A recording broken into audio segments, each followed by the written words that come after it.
Hi friends, இன்றைக்கி வீடியோவில் நம்ம பதியம் பண்ணுறதுக்கு கிளை நட போகிறோம்.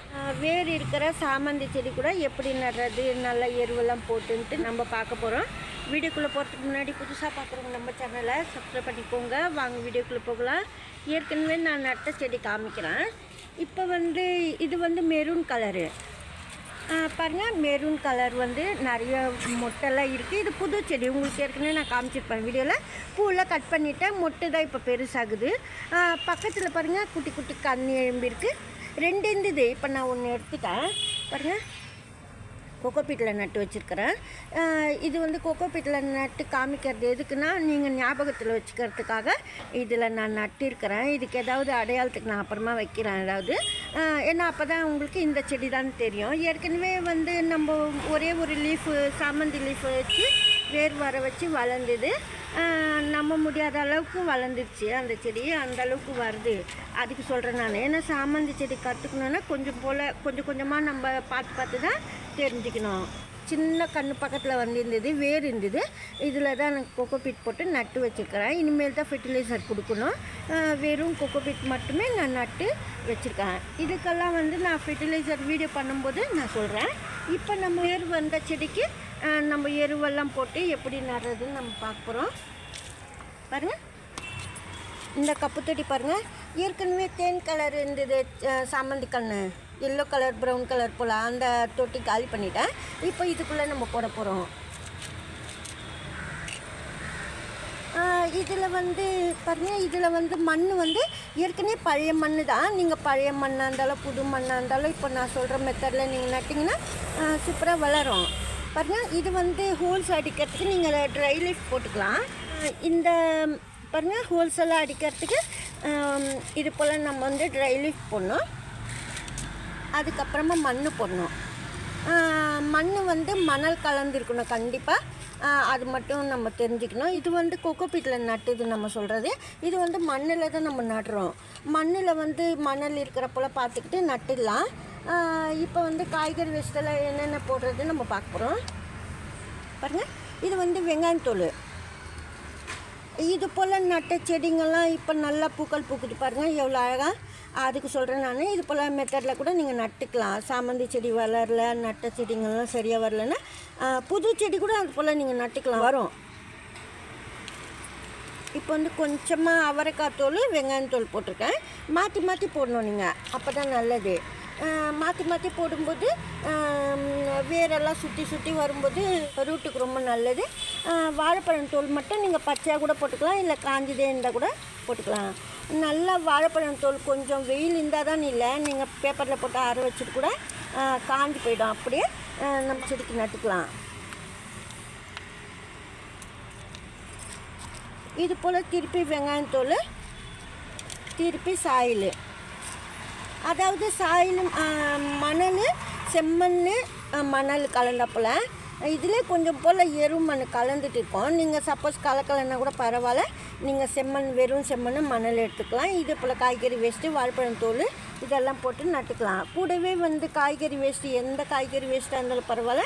நான் அவரைக்காய் தோல் வேஸ்ட்டு தான் யூஸ் பண்ணியிருக்கேன். சில டைமில் வெண்டைக்காய் வேஸ்ட் இருக்கும், அப்போ நான் வெண்டைக்காய் மட்டுமே யூஸ் பண்ணுவேன், வெங்காயம் தோலோட வாழைப்பழம் தோலோட. அப்படி நான் சொல்கிறது. கொஞ்சம் போல் நீங்கள் கருவேப்பிலை சேர்த்துக்குங்க.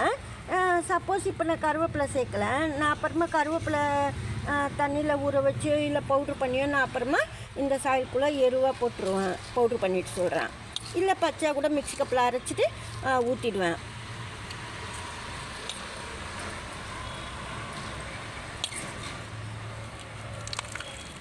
இது போல் நம்ம ஃபுல்லாக ரொப்பிட்டு இந்த பாட்டுக்கு எத்தனை வாழைப்பழம் தோல்னா நீங்கள் 2-3 போடலாம். வெங்காயத்தோல் ஒரு 4 வெங்காயத்தோல் போட்டுக்கலாம். இது ரொம்ப சின்ன பாட்டு தான். நடு சென்டரில் மட்டும் நீங்கள் மண் இருக்கிற போல் போடணும். ஏற்கனவே நிறைய வாட்டி சொல்லியிருப்பேன் நான். இது போல் லேசாக பள்ளம் தோண்டிட்டு நீங்கள் மண் கொட்டிடணும் அந்த இடத்துல. இந்த பிளாஸ்டிக் கிளாஸில் தான் இந்த பிளான்ட்டு நான் நட்டுருந்தேன். இப்போது இந்த பிளாஸ்டிக் கிளாஸ் வேணும்னு சொல்லிட்டு இது காலி பண்ணிவிட்டு இதில் நான் நடுறேன். வேர் வந்த செடி தான். இதுக்கு ஃபெர்டிலைசரில் நான் இப்போ நான் காமிச்சப்பெல்லாம் நீங்கள் போட்டுக்கணும். எந்த வேர் வந்த செடியாக இருந்தாலும் பதியமானது. இப்போ நம்ம இது போல் நடுறோம், தண்ணி ஊற்ற அந்த காய்கறி வேஸ்ட்டெல்லாம் மக்கி நல்லா எருவாகும். இது போல் நம்ம வந்து இதே சாயில் எடுத்து நம்ம போட்டோம்னா நடு சென்டரில் மட்டும் மண் இருக்கணும். நீங்கள் போடும்போது எதுக்காக மண் இருக்கணும்னா, இப்போ நம்ம இந்த வேரோடு நடுறோம், வேருக்கு எந்த பாதிப்பு இல்லாமல் இருக்கிறதுக்காக, சீக்கிரமாக இறங்கி வர்றதுக்காக நான் அது போல் வைக்கிறது. கொஞ்சம் கிராஸாக தான் வச்சுருக்கிறேன், அப்போ தான் கண்ணுங்கள்லாம் இங்கே சீக்கிரமாக எழும்பி வரும்னு சொல்லிட்டு நடு பாகத்தில் இல்லாமல். ஏதாவது நம்ம சப்போஸ் எருவெலாம் போடணுன்னா கூட இந்த பக்கமாக கூட போட்டுக்கலாம், அப்படி நான் சொல்கிறது. இது போல் போட்டு நட்டு வச்சுட்டு தண்ணி ஊற்றணும். சாதா பிளெயின் வாட்டரோ இல்லை ரைஸ் வாட்டரோ நீங்கள் டெய்லி ஊற்றிக்கலாம். அதாவது 3 days ஒன்ஸு ரைஸ் வாட்டர் ஊற்றலாம். எதுக்காக ரைஸ் வாட்டர் ஊற்றுறோன்னா, நம்ம உள்ள காய்கறி வேஸ்ட்டெல்லாம் போட்டு வெஜிடபிள் வேஸ்ட்டெல்லாம் போட்டு நட்டிருக்கிறோம், அதெல்லாம் மக்கி நல்லா செடிக்கு எருவாகும் சம்மந்தி கண்ணுக்கு. அப்படி இந்த சின்ன பிளான்ட்டுக்கு வந்து நான் நடு பாகத்தில் பிஞ்சு பண்ணி விட்டுட்டேன். கிளை சின்னதாக பிரான்ச் இருக்கும், அது வந்து நுனி கிள்ளிட்டாலே நிறைய பிரான்ச்சஸ் வரும்ன்றதுக்காக. அது போல் கிள்ளினதுனால திருப்பி நம்ம கிள்ள தேவையில்லை. இப்போ இந்த செடி நீங்கள் வளரும்போது பார்க்கலாம். இந்த கன்று வந்து மெரூன் ரெட்டு, இதுவும் நீங்கள் ஞாபகத்தில் வச்சுக்கோங்க. எதுக்கு சொல்கிறேன்னா, சில டைமில் நம்ம பார்க்கும்போது எப்படியெல்லாம் வளருது, எந்த எருவெல்லாம் போடுறாங்க அப்படின்னு நீங்கள் கற்றுக்கலாம், நல்லா தெரிஞ்சுக்கலாம். அதுக்கு சொல்கிறேன் நான். இது வந்து மெரூன் ரெட்டு, இது எல்லோன்னு நினைக்கிறேன். இது வந்து ஸ்கெட்சில் நான் வரைஞ்சி வச்சுருக்கிறேன், அப்புறம் பெயிண்டில் நான் வரைஞ்சிடுறேன். நான் ஸ்கெட்சில் வரைஞ்சால் மழை தண்ணி பட்டால் போயிடும், நான் அப்புறமா பெயிண்ட் பண்ணிடுறேன். உங்களுக்கு ஞாபகத்துக்காக நான் இதில் நட்டுறேன். ஆனால் அதுக்கப்புறம் இது செடி நல்லா வளர்ந்தோடனே நான் வேறு கொஞ்சம் பெரிய பட்டெல்லாம் மாற்றிட்டு நம்ம கொடுத்துருவோம் யாருக்காவது. அதுக்கு சொல்கிறேன் நான். இதுக்கு வந்து உங்களுக்கு அடையாளம்லாம் தெரியும், கிளாஸ், பிளாஸ்டிக் கிளாஸு. இது கூட நம்ம ஏதாவது வைக்கிறேன். இப்போ தொட்டி எதுவும் மாற்ற தேவையில்ல. இப்போ கொஞ்சம் நாளைக்கு இதுலேயே நம்ம நல்லா வளர்த்து கண்ணெல்லாம் எழும்பி வரும், அப்போ தான் நீங்கள் வந்து கொஞ்சம் பெரிய பாட்டுக்கு மாற்றணும். பாருங்கள், இது போல் வந்து இந்த சைஸ் தொட்டியில் கூட நடலாம், இல்லைன்னா வந்து இந்த சைஸ் தொட்டியில் நடலாம். பாருங்கள், இந்த சைஸ் தொட்டியில் நீங்கள் நட்டுக்கலாம். கொஞ்சம் வளர்ந்த பேர் சொல்கிறேன் நான். பக்கத்தில் கண் எழும்பி கொஞ்சம் வளர்ந்த பேர் தான் நீங்கள் மாற்றிக்கலாம், அப்போ தான் நல்லது. இப்போ நட்டு வச்சோம், இந்த வேர் வந்த செடி நம்ம நட்டு வச்சுருக்கிற எருவெல்லாம் போட்டு வளரும்போது ஏதாவது மேல்கெல்லாம் ஸ்ப்ரே பண்ணணும் மருந்து, அப்போ தான் நல்லது. அதாவது மஞ்சள் தண்ணி, வேப்ப இலை தண்ணி, இல்லை கடையில் நீங்கள் ஏதாவது ஃபங்கிசைட் வாங்கி வச்சுருந்தீங்கன்னா அதெல்லாம் கூட ஸ்ப்ரே பண்ணிக்கலாம், அப்போ தான் ரொம்ப நல்லது, நல்லா வளரும். மண்ணுக்குள்ளே வந்து நான் வேப்ப இலை போட மறந்துட்டேன், நீங்கள் வேப்ப இலை போட்டுக்கலாம். நான் எப்போவுமே ஏதாவது போடலைன்னா கூட சாயிலுக்கு மேலே அதுக்கப்புறமா நான் லிக்விடாவோ இல்லை அப்படியேவோ பவுட்ரு பண்ணியோ நான் மேல் சைடில் போட்டு விட்டுருவேன். அதாவது நீங்கள் சின்ன சின்ன கட்டிங்ஸ் எல்லாம் வேர் வந்த கிளைங்களை நீங்கள் வாங்குவீங்க, அந்த சமயத்தில் கூட நீங்கள் இது போல் எரு போட்டு நட்டுக்கலாம். காய்கறி வேஸ்ட்டெல்லாம் சூப்பராக வளரும். மக்கி வர்றதுக்கு மட்டும் கண்டிப்பாக ரைஸ் வாட்டர் வந்து நீங்கள் ஊற்றணும், மோர், ரைஸ் வாட்டர் அது போலலாம்.